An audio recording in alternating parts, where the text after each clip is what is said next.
Good evening and welcome to Sports Federation TV, the show where we chat about and showcase a range of different codes of sport brought to you by the Western Cape Provincial Sport Confederation. My name is Alton Davids.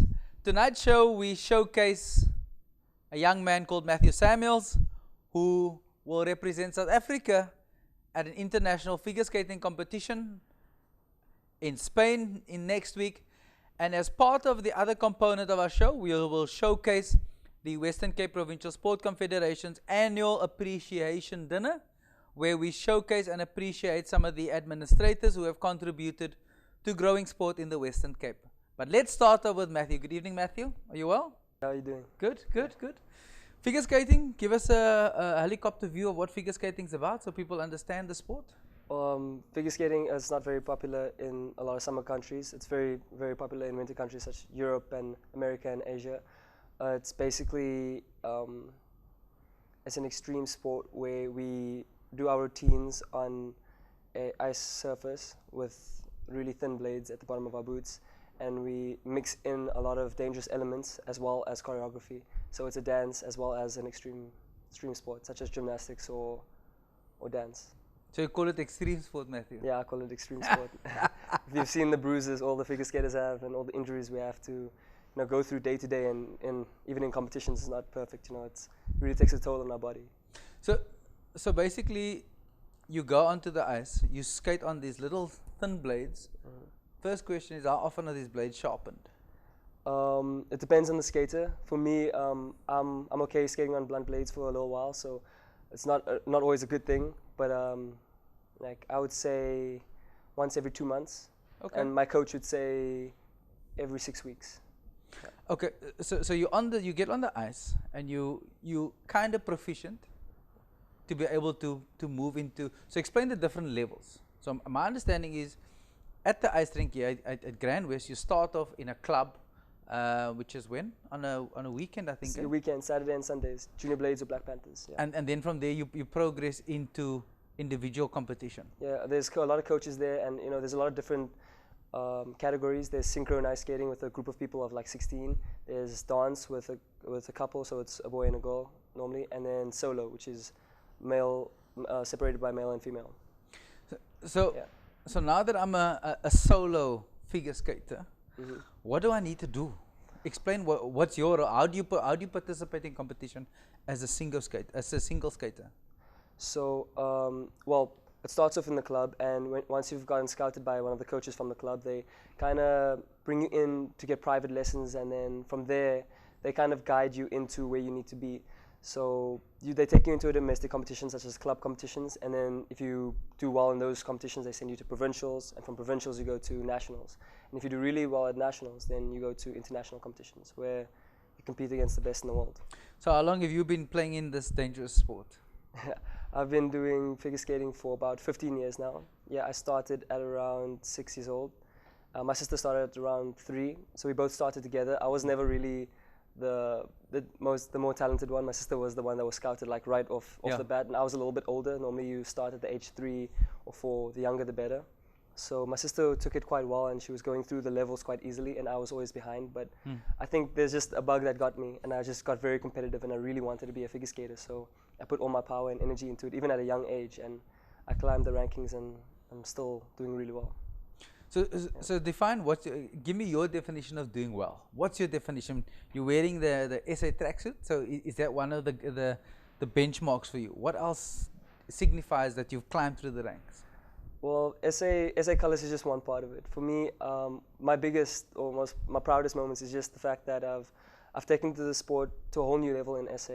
Because years ago it was just kind of trying to qualify, just trying to land triples, and now I've broken that barrier down, and I'm now doing triples, like 6 triples in a program.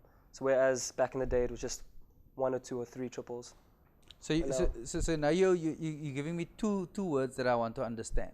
One is triples and one's a program. Yeah. So explain a short program, explain a long program, then explain to me triples. Right. So in a competition we have the short program, which is our qualifying program. So it's made of 3 jumps.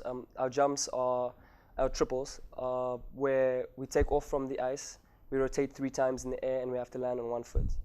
And there's a bunch of different types. There's the flip, there's the Lutz, there's the loop, there's the sound, there's the toe, and also the axle, which is the one I'm working on currently, the triple axle, which is also labeled one of the most difficult jumps in the world.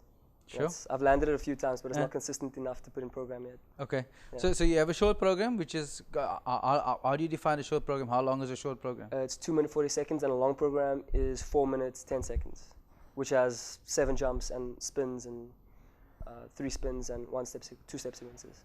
So that's a set sequence that you have to perform. Yeah. So it's the step sequences are more the choreography piece. It's where you kind of dancing on the ice, putting tricks on, and doing all your elements in between the set moves. Yes, in between. Okay, and that's done to music, I assume. Yes, that's music. Okay. So it looks graceful and I don't know how some people will say pretty, but it's actually really dangerous. And if you're really good, like what I do, I don't really make it look too graceful. I almost have a freestyle way of skating, so I make it look a little bit more dangerous as well. Matthew, tell us about this costume story, because I mean, each program, each activity generally has a different costume. Why would that be, and how expensive is this? I don't focus too much on the costumes, and it's more my coach's thing. They tell me what to wear, and I'll wear it. It does play a big part in your performance, the way you present yourself, and the judges don't like to see unneatness as well. So it's a lot like gymnastics in that way. You have to dress a certain way, and you have to be a certain way. But then there's a lot of athletes, not just me, that also pushes the barrier where we don't always dress the way they want us to dress or perform the way they want us to perform. Yeah. But is the uniform / costume in line generally with the kind of music you're playing? So if you and is there a set prescript in terms of what kind of music to play? Definitely, there definitely is. They've edited the rules quite a bit during the years because people have said it's become a little bit boring. So back in the day, I think about 8 years ago, we weren't allowed to have any lyrical music. So it was just instrumental music, and mostly it would come out as very classical. And now that figure skating has gone into the TV era, and it's all like out there, and they've allowed lyrics now. So everyone's skating on a whole bunch of things, and a lot of people are starting to play with that and experiment. I know one of my favorite skaters, Shoma Uno, just did a program on psychedelic music, which is really weird, but he seemed to pull it off. So explain the creative process to me. So you competing at Worlds or Nationals, right? You get a set program. Who defines the music? Who defines what goes in there? Is that do you have a say in that? Does the coach do it? Do you have a choreographer? Explain all of that. How does that whole matrix work? It's basically all of the above. I have a team surrounding me, a really good team. It branches out to many different people. I have a choreographer, I have a coach, a head coach and an assistant coach. I have a physiotherapist, name's escaping me now, but someone to help me with my mental issues and all that stuff. And basically my team, we all come together and we decide on what needs to be done. So the main person who decides on my program is my choreographer and my coach. And I also get a little say in it. But yeah.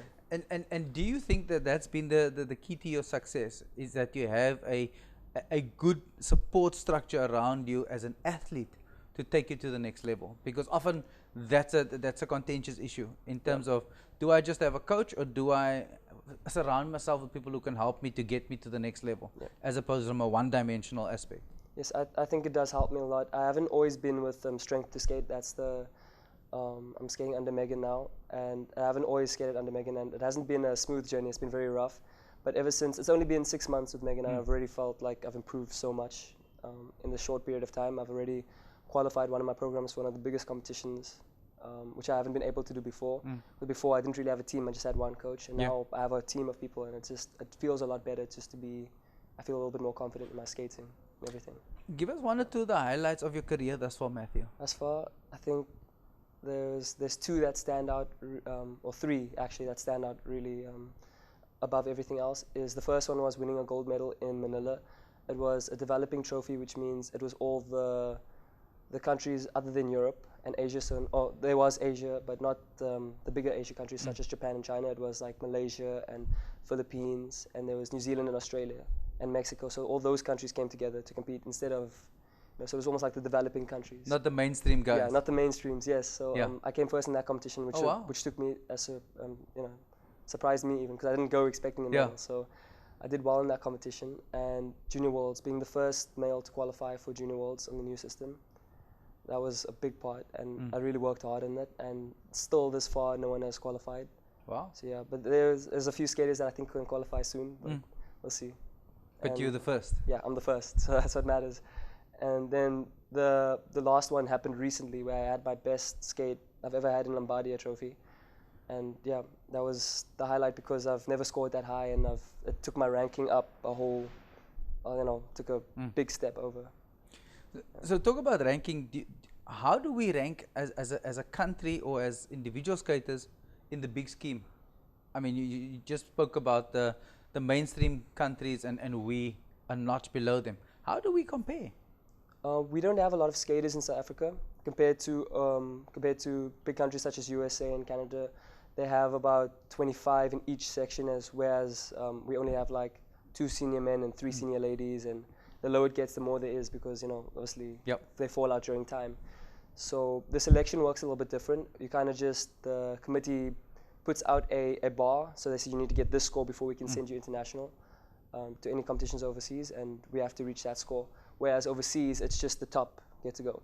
Okay. Yep. So how do I get a score? So how are you rated for your score in a competition? A long program, short program? Is that kind of the judges explain that to me? So so it's there's a long and the short program, obviously, and in both programs you have 2 different sets of marks. You have your technical and your component. Technical is the jumps, the spins, and the step sequences, and the component is everything in between, like the transitions, your choreography, the way you interpret your music, so the way you move basically as well. And I've always been a very technical skater, but recently, as I've been going overseas, I've seen that all the athletes focus on both, and that's what I've been working on. I've been working on bringing both scores up, and that's been my secret to success so far. You talk about overseas. How often do you go overseas, and how does it work? Well, we need to because there's not a lot of competitions in Africa or anywhere close to me. I always have to go to Europe or America to go compete overseas, because that's where you need to make a name for yourself, because you can't qualify for the Olympics in your own country, unfortunately.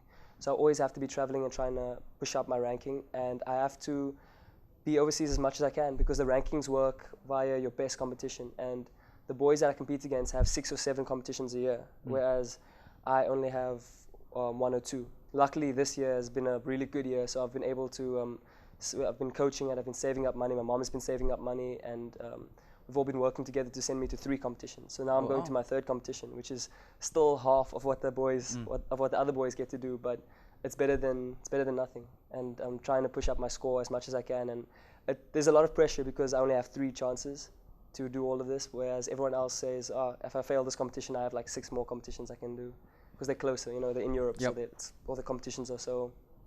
And what's it like when you walk onto the ice, or even just walk into the arena in these 3 competitions, and you realize, man, I'm here, I'm amongst the best in my category? What's it like? I try not to think about it, because that like small things like that just throw you off your game. So I come like fully focused, and I think I have one job to do, and I need to do my one job, take one step at a time, one jump at a time, one element at a time, and I try to just finish the routine, and whatever happens, I try to leave it in the past. Sometimes it's very difficult, because like all the pressure that goes on you don't realize how much pressure is on you until you're actually on the ice alone. There's no one helping you. You're standing in the ice, in the middle of the ice alone, and sometimes you can hit like a brain fart, and everything just goes south, basically, which has happened a few times. Okay.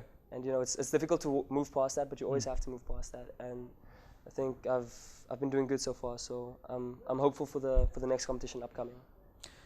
So when do you leave for your next one? I leave next week, Monday. So the competition's going to be next weekend. So hopefully I can do well in Andorra, in Spain. Yeah. Are you excited to go? A mixture of excitement, and also I just want to get it over with, because it's been a long season, and I'm very tired. So my body's starting to starting to get tired, and the practices are getting shorter because I'm not able to last the entire practice. So I'm looking forward to just a nice break as well. But I still think I'll be able to push through this competition. Good luck. How do people follow you? Or are you on the socials? Give us the socials so people can follow you. Yeah, there's Team Samuels on Instagram, and also Matthew Samuels Figure Skating 2018. That's my Instagram, and there's also a Facebook page for Team Samuels, and also Strength to Skate, my coaches, and where I skate under. Matthew Samuels, good luck. Sure. Come back and come tell us how exciting it was and All right. and some of the successes you had in Andorra. Thank Sure. you for coming. All right, thank you. Let's take an ad break. We'll be right back. See you now.